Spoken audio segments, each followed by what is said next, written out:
to me if it ain't the Manic Street Preachers. If only we had some of the Manics to talk on the radio about what they might be doing next year with some of Suede. He might be doing a similar thing. Oh, well, we do.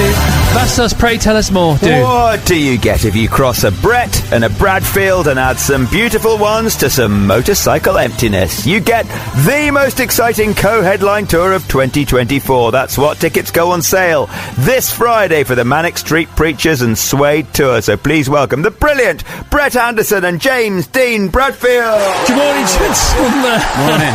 Thank you. Lovely to be here. All right, come on. How did this come about? Who wants to lead off? James, you go first. I'm point man. I'm closest. Okay. We toured with each other in '93. We were supporting Suede in France and throughout Europe. I think it was France, Germany, Sweden. Holland. It was quite a long tour. It was about 5-6 weeks, wasn't it? It was a tour that nearly broke us all. Wasn't it, I think. Yes. And I think we definitely had a kinship back then. We saw ourselves as outsiders. We didn't see ourselves as part of any kind of movement. We saw ourselves as the scrappy underdog, scrappy glamorous underdogs. I think we'd call ourselves. Perhaps. I think so. We'll go for that for now. We'll go for that. We shared some kind of kinship, and of course, Richey and Nick had that beautiful kind of bone structure and slightly androgynous nature. So did Brett, and they did. Yeah. Still got it. Stop it. Stop fishing. Stop getting your net out. He's not even fishing. He's trawling. Is what he's doing. Brett has got that kind of 70s handsomeness about him. There's something about him. It's mostly annoying. You're too kind. Mostly annoying. Yeah. The lady loves milk tray, definitely. Yeah. Lean into that mic a bit more if you don't mind, yes, Brett. Okay. I haven't got my headphones on, but I suspect it's not quite where we want it to be. Yeah, so, we've known each other for a long time, and we've always really enjoyed sort of touring together. And we did a tour of the States last year, which was really lovely. Actually, we actually had a lot of fun. Yeah. And we're not. I don't think either of us are kind of like super friendly with other bands, but for some reason we feel a bit almost like the outcasts that kind of hang out together, kind of thing, like the kids that don't get picked at football, sort of thing, and kind of like just go off and read in the corner. We're like that, We rub along very comfortably, don't we? Yeah, and we got a mutual respect, which is nice. So. I think a joint headline tour. I mean, this is not the first time it's happened, and hopefully it won't be the last. I think it's the way forward, and I think for 2C3, 3 1 hours, 2 intervals, people that run the bar, they're happy, bands are happy, tight and bright, big punchy 1 hour sets. If you were to invite a third to the party, let's nominate some potential names. Come on. If we were to invite a third, come on. God, that's a good question. That's a tricky one. What did you fancy? Come on. I think that what's good about the Manics and Suede, about how the dynamic works, is that I don't think we never felt part of the Britpop thing. So obviously other contemporaries from the 90s would be more Britpop sort of thing. So I don't know. I mean, I think we always felt separate from that whole we felt world, co-opted into it. Even though it was good to be along for the ride. It was lots of fun and everything. But I think any kind of entrance into this club is closed. I think there's no other bands welcome. Really interesting. It's funny because you say you didn't feel part of the Britpop thing, but clearly you were. There's a paradox there. Tell us about that, because that is a cognitive dissonance. Yes, it's a strange one, isn't it? I know. I think sort of Suede in lots of ways started it, and then sort of didn't, and then sort of felt rejected by it, and it rejected us, and it was a kind of a weird dynamic kind of thing. And it's simple maths as well. I think we'd had quite a lot of albums out before Britpop happened, haven't we? Kind of thing. Yeah. A lot of our benchmark songs had already been out for like 4 or 5 years before Britpop happened. Kind of thing. But it was still a good time. It was still, we were happy to be co-opted in some kind of sense. No, of course it was a great time. It was our 60s, and the longer it is away, or the further it is away, the more you look back on it. And people, who work on the show weren't born in 1996. They literally weren't born. So Tilly and Felix were not born. They weren't even a twinkle. I don't even know if their mum and dad had been born, let alone met. And they look back on the 90s now, and they go, what was it like? And you go, it was actually fantastic. I had that in Cardiff, and the experience of, obviously, Cardiff, quite a big university city now. And I was out one night, I think I'd been to the rugby, and a kid came running up to me, and he was obviously at university, and he was about 21. He pointed at me, he went, you're from the 90s, aren't you?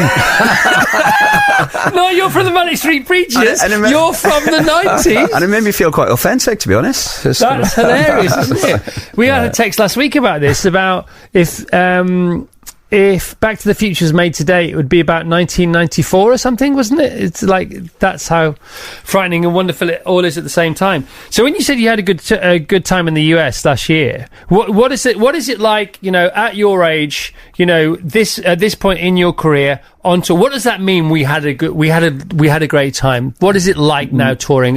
Number one, it means that the gigs were great. That's right. Always got to be the central point. Got it. You know.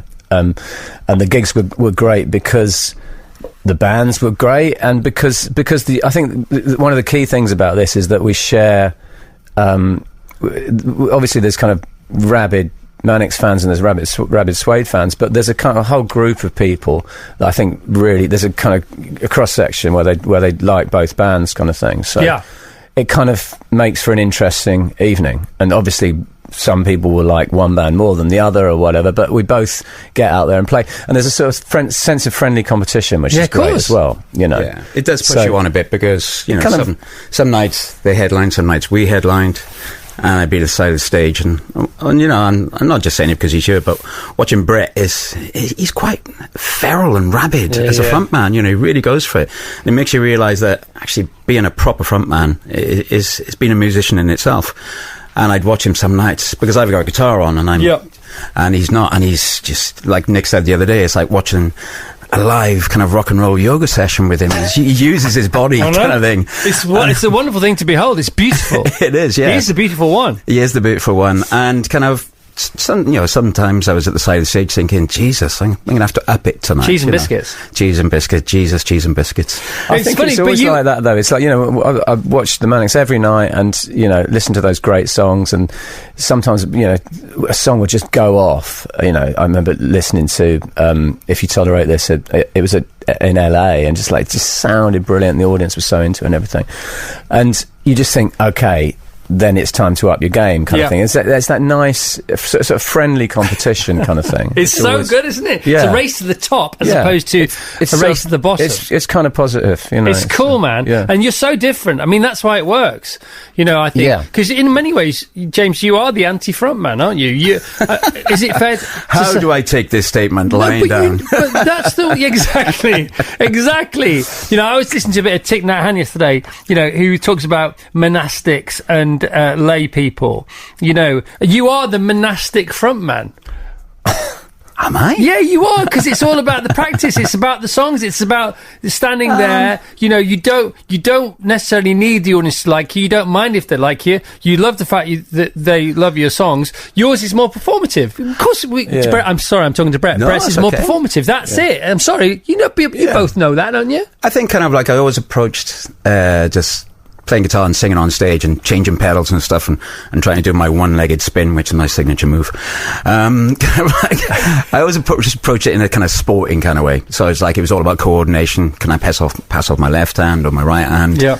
Blah, blah. And it was always a sporting angle. That's the way I approach it. Paul Heaton's the same. Paul Heaton gets out there, does the song, says thank you very much, and gets on to the next song. You know, or you dive into the whole... Yeah, it's just a different approach, isn't it? It's just sort of, you know, I don't really know. It's never been a kind of conscious decision for me. It's just the way I am when I'm up on stage. It's probably deep fear, to be honest. It's probably fear of humiliation or something like that. It's either deep fear or deep fearlessness. It's like, I've got to do something. Do you know what I mean? No, it's I feel sort of, there's an energy that I kind of tap into when I'm on stage. That, quite I don't vicious. know. It is quite vicious. Yeah, I like that. It's showing a different side to the songs, and it's a different kind of persona, I think, which I like. Liberation. Yeah, I kind of enjoy it more and more as I get older, bizarrely enough. You'd think it'd be the other way around, but I kind of feel more comfortable on stage than I did in the 90s, I think, now. It's very punk. For us to see Brett working, it's very punk, isn't it? I think it's very punk. Yes, it is, yeah. And also, just like sometimes some of the nights I was thinking, has he injured himself tonight? Are we calling off the next gig? Really? You know. But yeah, Suede are a loud band on stage, you know.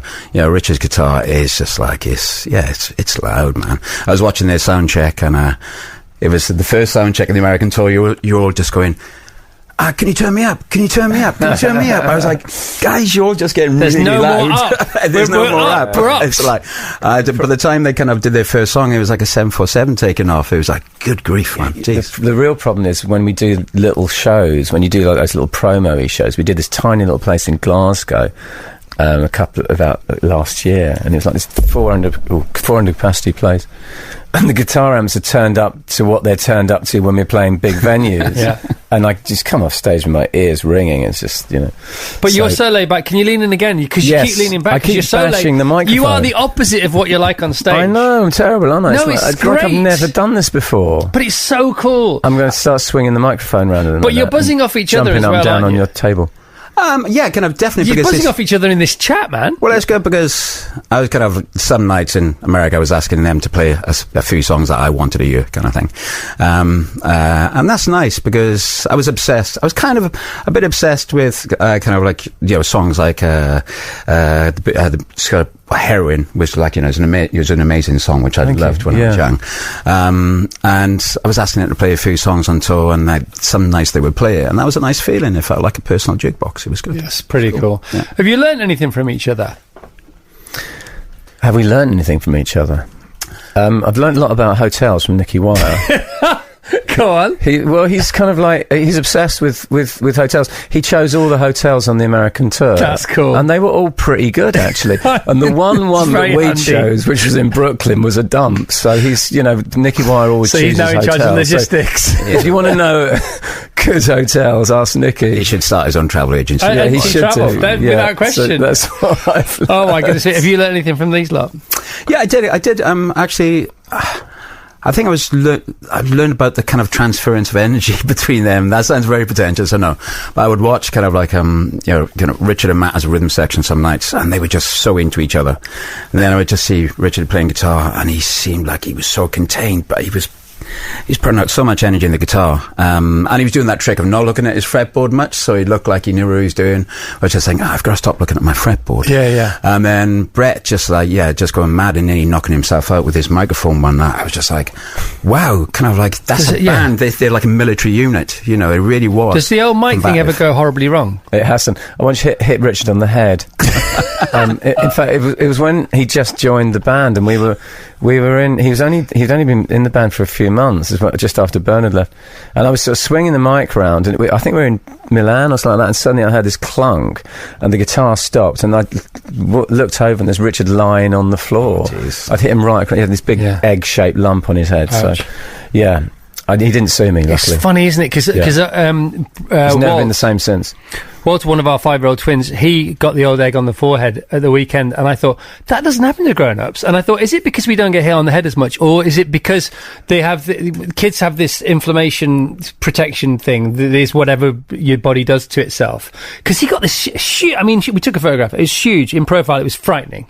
He looked like a little elephant man, and I'm not saying that, I don't mean to be disrespectful or distasteful. That's what he looked like. And then, by last night, the blood had drained from the egg into both the eyes, so you got 2 black eyes, because that's why that happens. Right, but you can confirm that grown-ups still can get an egg on the head if hit by the right microphone at the right time. Yeah. Or maybe the wrong microphone at the wrong time. Yeah. Well, Richard was quite young at the time, so maybe he was in the in-between state. It's funny though, isn't it? Things have gone wrong. You're talking about the fretboard and not looking at the fretboard. Yeah. We're as good as we need to be sometimes, and as good as we want to be at other times. Of course, violinists and celloists and violists, they don't have a fretboard. No, they don't. Don't they? Because there is fretless, there is no thing. It's funny, isn't it? So that just demands 100% confidence. Of course it does. In what you're doing. You're not allowed to be punky for your violin or cello. That's why they spend sort of like 7 years training in conservatories to play those instruments. Yeah, neuroscience with lessons. rock musicians are cheats with their frets. Yeah, no, pretty good. I wouldn't say that. So, how do you decide who goes on first and who finishes first, depending, because we have the venues, you've already made the decisions for the tour. Tell us about, is there any ology behind that, or is that just some kind of vague algorithm? But get at my age, a vague algorithm is all I could deal with.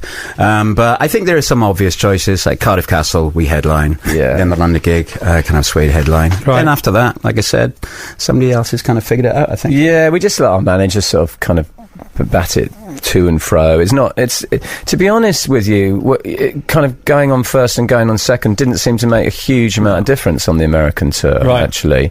No. And it might be different with this one because some of it's outdoors and there might be daylight kind of coming into the whole equation.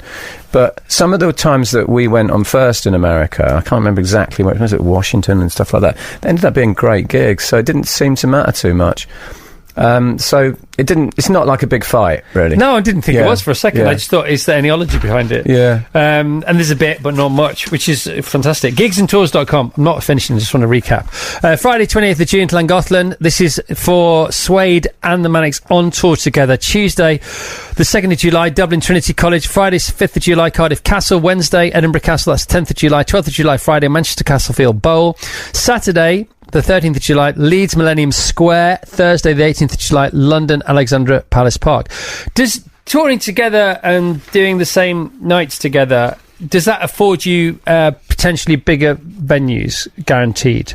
Do you think? Does that help? Yeah, I suppose so. Yeah. So because there's a whole load of people that will come. Yeah. And that does work. Yeah. I think it's brilliant. I think it's so exciting. And they do say, don't they, like, you know, whether it's U2 or the Beatles or whatever, the Manics or Suede or any bands in between and past, present and still to come future, what you have over solo artists is, you know, if you're having a tough time, you know, then you got your mates around you, and that can go either way. Of course it can sometimes, but, you know, you're not flying solo, as it were. Yeah. It's times 1,000 when you're gigging together. Yeah. Because it's just more fun, isn't it? I would imagine. Do you mean if the gig's not a good one, we can blame the other band?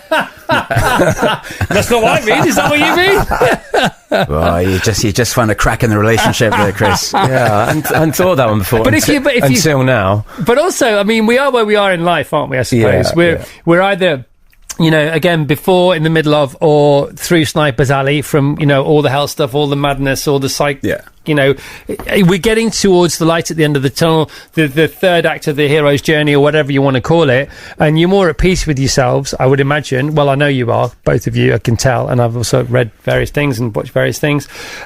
Is this the celebration that rock and roll was never supposed to have, without being too sort of saccharine about it? We were talking about, you know, growing up in an age when there was, you know, weekly music press in the 90s, and it was vicious, you know. You would get judged on a weekly basis, and if you put a record out that the Enemy sounds or Melly Maker didn't like, they'd let you know about it. And we were talking about now where that arena isn't so spiky. And it came to the conclusion that at this point in life, when you're closer to the end rather than the beginning, perhaps as we'll put it, it's more important to keep friends rather than make enemies, I suppose. It's a good way of just thinking, you know, I've lived through that 90s arena of just where everything was really, really combative, and now we just want to save the experience a bit more.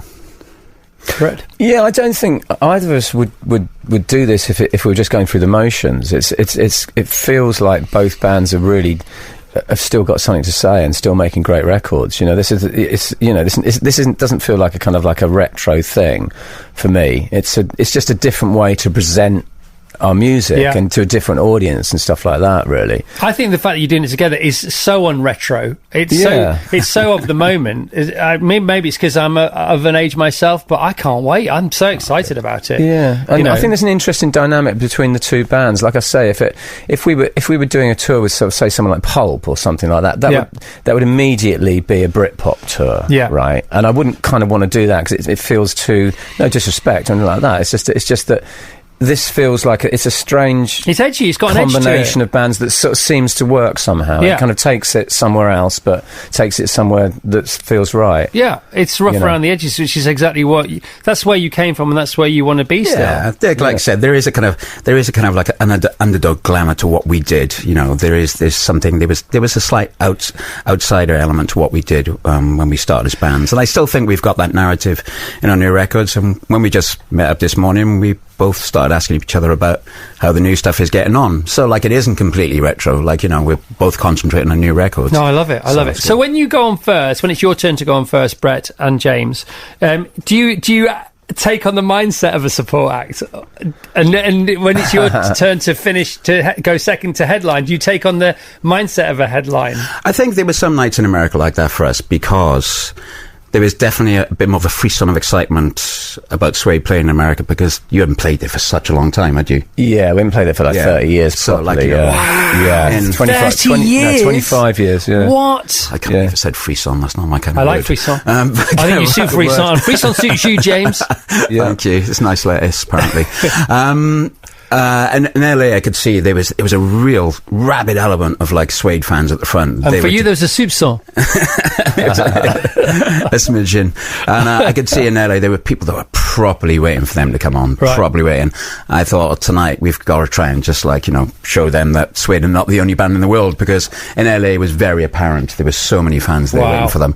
So like that night, that was one night which stood out, where it felt like, you know, that we were the support band, definitely. What do you think about it, Brad? Well, I think it was always really interesting, that whole dynamic of kind of trying to, because it was quite obvious who the Manics fans were, because they'd be the kind of girls down the front in their kind of Manics kind of costumes and stuff, you know. They were kind of the Manics fans, and I quite liked that challenge of sort of like of not converting them, because that sounds like winning them over. You're winning them over. Do you know what I mean? And so meeting them where they live as opposed to where you live. And you know, I thought that's always the challenge of a support band, or a band that goes on first, or a band that plays to someone else's audience.